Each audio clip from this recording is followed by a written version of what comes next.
Hello, আসসালামু আলাইকুম। On the ওয়ের আরও একটি টেকনিক্যাল ভিডিওতে আপনাদের সবাইকে স্বাগত জানাচ্ছি। বাইকের একটি টেকনিক্যাল মেইনটেন্যান্স বিষয় নিয়ে কথা বলবো। বাইকের যে ব্যাটারি, এই ব্যাটারি বসে যাওয়ার পেছনে যে আমরা বাইকাররাই প্রত্যক্ষভাবে দায়ী, সেটা নিয়ে কথা বলবো। কী, কী ভুলের কারণে আসলে ব্যাটারি বসে যায় এবং কী, কী ব্যাপার থেকে মানে বিরত থাকলে ব্যাটারিটা সুরক্ষিত থাকবে, সেই বিষয় নিয়ে কথা বলবো। চলেন শুরু করা যাক।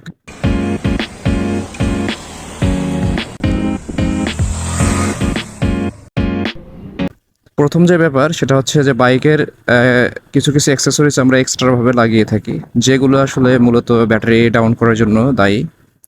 তো এর মধ্যে প্রথম যে বিষয় সেটা হচ্ছে যে বাইকের জিপিএস। আমাদের মধ্যে অনেক বাইকারই আসলে বাইকে জিপিএস ইউজ করে থাকি। এটা একদিকে যেমন আপনার বাইককে সুরক্ষিত রাখছে, অন্যদিকে কিন্তু আসলে বাইকের অন্য একটি পার্টকে ক্ষতিগ্রস্ত করছে। মানে ব্যাপারটা কি হয়, যখন আসলে বাইক আমরা চালানোর পর বাসায় গিয়ে রাখি, তখন কিন্তু জিপিএসটা যখন অন থাকে, সে সময় এর চার্জটা আসলে কই থেকে নেয়? ব্যাটারি থেকে তো নেয়, তাই না?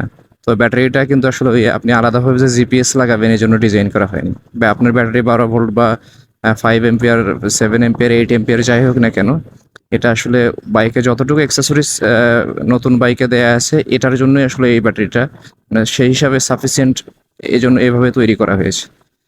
তো এর বাইরে যখন অ্যাক্সেসরিজ লাগাইতেছি, তখন মানে এই চার্জটা তো ওই ব্যাটারি থেকে নিতেছে। আর যখন রানিং আছে বাইক, তখন এর হিসাবটা তো আলাদা। কিন্তু যখন বাইরেতে নিয়ে গিয়ে আসলে বাইকটা রাখছেন, মানে কতক্ষণ পর চালাবেন তার ঠিক নাই। কেউ আসলে 12 ঘন্টা, কেউ 24 ঘন্টা, অনেকে 48 ঘন্টা, অনেকে আরও বেশি সময় পর আসলে বাইকটা স্টার্ট দেয়। তো এই পিরিয়ডটায় যে আপনার জিপিএসটা অন থাকলে এই চার্জটা আসলে কই থেকে নিতেছে? ব্যাটারি থেকে তো নিতেছে, তাই না? এই জায়গাতে আসলে ব্যাটারিটা সবচেয়ে বেশি ক্ষতিগ্রস্ত হয়। তো এখন বলতে পারেন যে তাহলে কি জিপিএস লাগাবো না?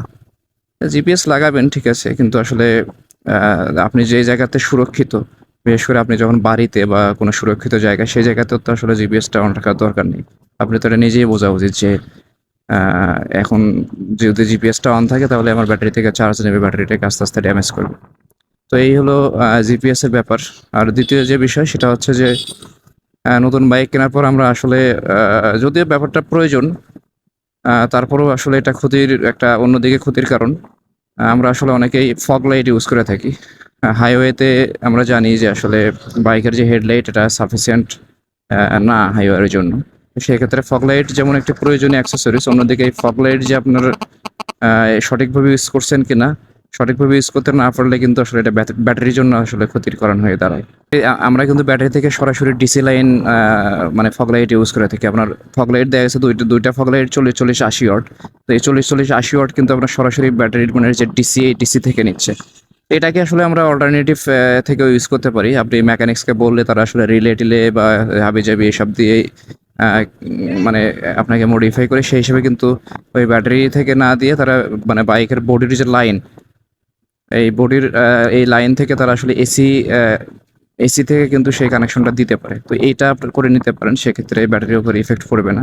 বা আরেকটা যেটা করে থাকি, যে আমরা হাইওয়েতে যখন বাইক চালাই, দেখা গেছে 1-2 মিনিটের জন্য দাঁড়ানোর প্রয়োজন হলে তখন আমরা মানে বাইকের যে ইগনিশন, শুধু ইগনিশনটা অফ রাখি, কিন্তু বাইকের হেডলাইট কিন্তু জ্বালায় রাখি। তো এই পিরিয়ডটাতে আপনার চার্জটা কই থেকে নিতেছে? ব্যাটারি থেকে তো নিতেছে। তো এই জায়গাতে আসলে ব্যাটারিটা আস্তে আস্তে ড্যামেজ হয়ে যায়। তো আমরা এই কাজটা থেকে আসলে বিরত থাকবো। আপনি যখন মানে বাইকটা দাঁড় করাচ্ছেন বা বাইকের ইগনিশন অফ করেছেন, সাথে সাথে আপনি বাইকের মানে লাইটটা অফ করে রাখেন। তো এই ক্ষেত্রে মানে ব্যাটারি থেকে মানে অতিরিক্ত যে প্রেশার, ব্যাটারির উপরে যে অতিরিক্ত প্রেশার, এই প্রেশারটা তো পড়বে না। তো এই গেল দ্বিতীয় বিষয়। তৃতীয় যে বিষয় সেটা হচ্ছে যে মানে এটাও যদিও কিছুটা প্রয়োজন, অনেকে আসলে পিনিকেই লাগায় থাকি। হ্যাঁ, এটা হচ্ছে হাইড্রোলিক হর্ন। তো আপনার বাইকের সাথে তো একটা হর্ন দেয়াই আছে। যদিও আমরা যখন মানে জ্যামের মধ্যে থাকি বা হাইওয়েতে থাকি, এটা সাফিসিয়েন্ট সাপোর্ট দেয় না। তারপরেও দেখা গেছে মানে অনেকে হাইওয়েতে কম বাইক চালালেও মানে হাইড্রোলিক হর্ন আমরা ইনস্টল করি। তো এই হাইড্রোলিক হর্নের ক্ষেত্রেও ওই একই বিষয়, যে আপনি সরাসরি যখন ডিসি থেকে লাইন নিচ্ছেন, তখন কিন্তু সরাসরি ব্যাটারির উপরে ইফেক্ট পড়ে। তো যদি খুব বেশি প্রয়োজন না হয়, সেক্ষেত্রে আসলে আমরা হাইড্রোলিক হর্নটা মানে লাগাবো না। তো এই হলো ব্যাপার। তো এর বাহিরে আরো ১টা-২টা বিষয় আছে, যেমন মানে ফগ লাইটের বাহিরেও আমরা কিন্তু ছোট, ছোট লাইট মানে মানে কেন যে লাইটগুলো সামনে লাগায় আমি জানি না। এগুলো কিন্তু সামনের দিকে কখনোই আলো দেয় না। মানে হুদাই ওখানে জ্বলে থাকে, একটা ডিম হয়ে একটা লাইট জ্বলে থাকে এবং আ সামনে থেকে যে আসে তার জন্য এটা মানে খুবই বিরক্তিকর।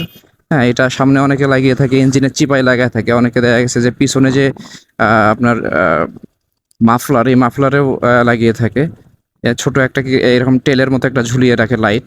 মানে কেন? মানে যদি প্রয়োজন না হয় তাহলে এসবের মানে লাগানোর তো দরকার নেই ভাই, তাই না? আপনার ব্যাটারিকে সুরক্ষিত রাখেন। তো এর বাইরে আরেকটা সমস্যা যেটা হয়ে থাকে যে আমরা যখন বাইক ওয়াশ করি তখন কিন্তু আমরা মানে বাইরে থেকে বুঝতে না পারলেও ইনসাইডে কিন্তু কিছুটা পানি প্রবেশ করে। তো আপনার ব্যাটারির যে ২ টা টার্মিনাল আছে পজিটিভ নেগেটিভ, এই টার্মিনাল ২ টা যদি খোলা থাকে বা এর উপরে যদি কোনো কাভারিং করা না থাকে সেক্ষেত্রে কিন্তু ওখানে গিয়ে মরিচা পড়ে। তো বলতে পারেন যে এই মরিচার সাথে আসলে ব্যাটারি ডাউন হয়ে যাওয়ার সম্পর্ক আছে। সেটা হলো যে যখন মরিচা পড়ে তখন কিন্তু আসলে মানে ওইখান থেকে আমরা যখন আরেকটা লাইন বের করে নিচ্ছি তখন কিন্তু যে পরিমাণে ভোল্টেজ সাপ্লাই দেওয়ার কথা সে পরিমাণে ভোল্টেজ সাপ্লাই দিতে পারে না। এটা হয়তো আমরা সরাসরি বুঝতে পারি না।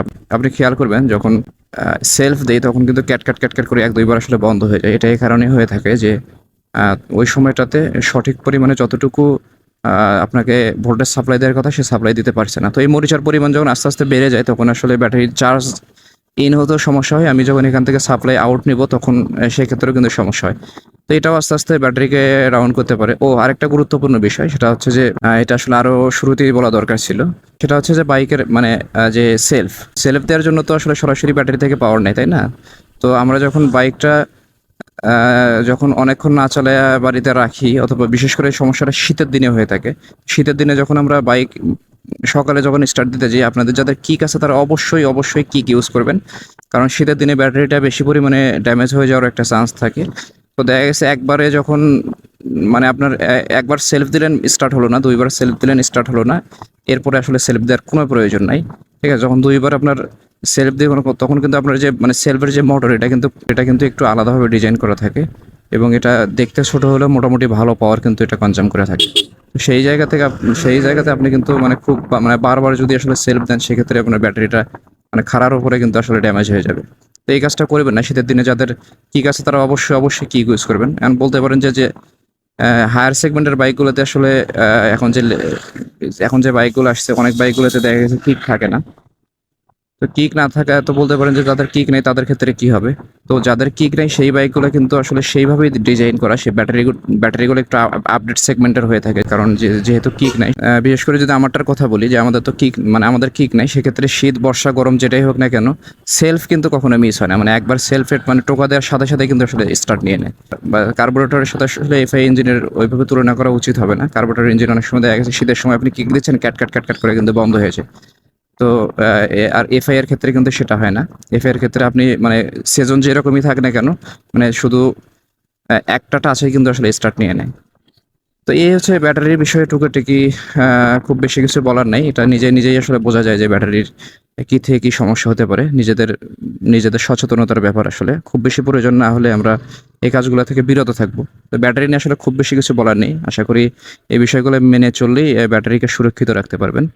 তো আজকে ব্যাটারি নিয়ে ভিডিও এই পর্যন্তই। ভালো থাকুন, সুস্থ থাকুন, অন দ্য ওয়ের সাথে থাকুন। আল্লাহ হাফেজ।